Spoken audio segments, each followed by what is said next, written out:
Okay, we'll move into our walk and talk because I know Jules is concerned about time. And keep me on time, Jules. Don't let me.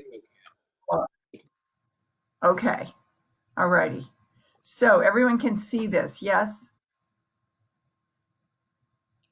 I can. Someone, Larry can, so that'll work. Okay, cool. So let's take a high-level look. First of all, the class discussion, the day one review, this should take no more than 45 minutes. You're going to ask people how did it go, sharing your DISC report last night with someone you trusted. And one of the purposes of this is to help with those folks who are challenged by their DISC profile, to hear that the majority of the class took it home and folks said, that is spot on, that is really close, that kind of is you. There's one thing I don't, that sort of thing. It's very intentional. And it's important to let people share that. There'll be some laughter, but don't live there. Please do not spend 2 hours on these 2 slides. Not needed, and we've got a long day ahead. So we do our class discussion, and then we turn and reflect on what they learned and ask them to share 2 key takeaways. Sometimes there's only time for 1. They can take it from anything, as you may remember from class, anything we've done to this moment. So set them up, give them a few minutes, and then go around and remind them this is to be bullet points, not a lecture. Don't reteach us. Just share with us what your key takeaway, what really landed for you, what was meaningful for you from yesterday. So we move through that, and then we get into nonverbal communication. We just heard a wonderful description of our learning objectives. Each of you will be teaching a learning objective where we get to teach backs on day 1. Remember, emphasize that verb. Very, very important. The nonverbal communication set is like all of our other modules, really. It starts with the why. We always build the case. Why is this important? And as you move through these early slides, including, this is a model done by a researcher named Morabian many years ago, been redone several times. The idea is that when emotions are high, stakes are high, much of the message we receive is through nonverbal channels, not necessarily the words. So if people argue with you about that, again, this is positioning. And remember, we're learning this to prepare for listening. So that model is really important to listening and confrontation. This doesn't mean that every communication interaction, nonverbals are the most important part of the message. If I'm giving you a phone number, my nonverbals are likely less important than the words. So again, never argue with people about the content. Okay, the first part is just, again, establishing why. Why is this important? We engage with our lovely Power of the Past exercise. Always know who wrote the article and what that's about. This is Peter Bregman's article. He was a CEO of a global company. He is a thought leader in leadership development and in organizational change. He's written a book, lots of books. He's written 3 or 4 books, actually. One is Leading with Emotional Courage. If you just know that, then if someone asks you, where did this come from? Who is this guy? It was a Harvard Business Review article. I think that's on the article itself. So if there's a need, you should know these things. It affects your credibility as a facilitator, okay? So we go through, again, just kind of setting up to go into the what. So this is all, it would, although the why be important if nonverbal represents a significant portion, to understand the aspects of nonverbal communication in order to communicate more effectively, right? And we start that this today, alignment, that even our mood, as we just saw in in the superpowers article. Send a message. I will say to all of you, it's important that you understand that you share. Nothing here is about pretending to be something you aren't. It's not about choosing inauthenticity. It's about being aware and intentional and knowing if I'm having a bad mood, if I'm having a tough day, how do I send messages that don't, bring everybody else into that same space? Being aware, being intentional. Now we move into the 4 aspects. You guys are beautiful in explaining those positional slides that are where we're going, where we've been. We go through posture, the Seinfeld video. Guys, make sure your videos are set up and working. Come in early. The worst thing that can happen for you is a technological glitch. All of our videos are on day 2.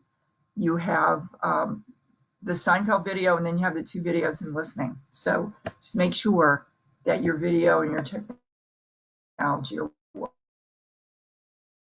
working. And then we walk through each of the aspects before we then turn to voice. The Benjamin Zander, know who Benjamin Zander is. He's the conductor of the Boston Philharmonic. This is a TED Talk, and it's fun to suggest that folks might want to go and listen to the whole TED Talk. So here we look at speaking voice. As Larry mentioned earlier, the idea of how does speaking voice fit with nonverbal? Well, absolutely, that tone is 40%, right? So we start with words, and we want someone in class who doesn't speak with a lot of expression normally to just read the words. Just read the words. Don't read it in advance. Here you go. Read it. Because we just want to see how much of the message the class gets if we only hear the words. No intentionality, no voice. Then we listen to Zander's voice, and we ask again, what did you hear? What was this about now? What did you understand? Then we put it all together with the video, all of the aspects. What message did you receive now? How do you feel differently than when you just heard the words? This is a fun and great experience. Again, as Larry said, have fun with this. The 4 aspects, again, just the conclusion and segue into our key point. I'm the message. I need to be intentional. I'm the message all the time. So this is pulling it all together. And then again, thinking about how might my relationships improve. Let us think about it. If I were more intentional, where are places I can be more intentional? Talk about it to a partner. You might choose to debrief 1 or 2 comments and then review. When I do review slides, I have the class read them. It re-engages them, and in some ways it helps stick some of our key points. So that's the 90,000 foot, 40,000 foot view of this module. As we think about that, let's move on to those tools that will help you consider how you want to teach this. Again, this is for me. I enjoy teaching this. Everyone enjoys it. We can just kind of think about it, laugh at ourselves, share personal experiences, which are so important. I always share my failures because there's so many of them. For you guys, as you think about the teaching arc, you can see we touch zone 2 just a bit when we're going through the power of the past, or the superpowers exercise article, because we're thinking about that, right? We're thinking about, wow, as my husband told me, when you're unhappy, you come home unhappy, the whole house is unhappy. When you come home happy, the whole house is happy. And realizing that can be a little tiny bit disruptive. But for the most part, this is, again, pretty straightforward. It's fun. It's interactive as you show folks the pictures and ask them what message, what message, what message. It's all about intentionality. And then when we get to the motto, Who's the message? I'm the message. That can be a tiny, tiny bit. It sounds a little cheesy, but really, we're going to say it together. Who's the message? I'm the message. Modeling, and being aware of that. As I said, check your technical support, make sure everything's working. Think about what you saw. We're not having an evening activity, so don't worry about that. Start modeling listening in this module. We'll talk more about that in class in St. Louis.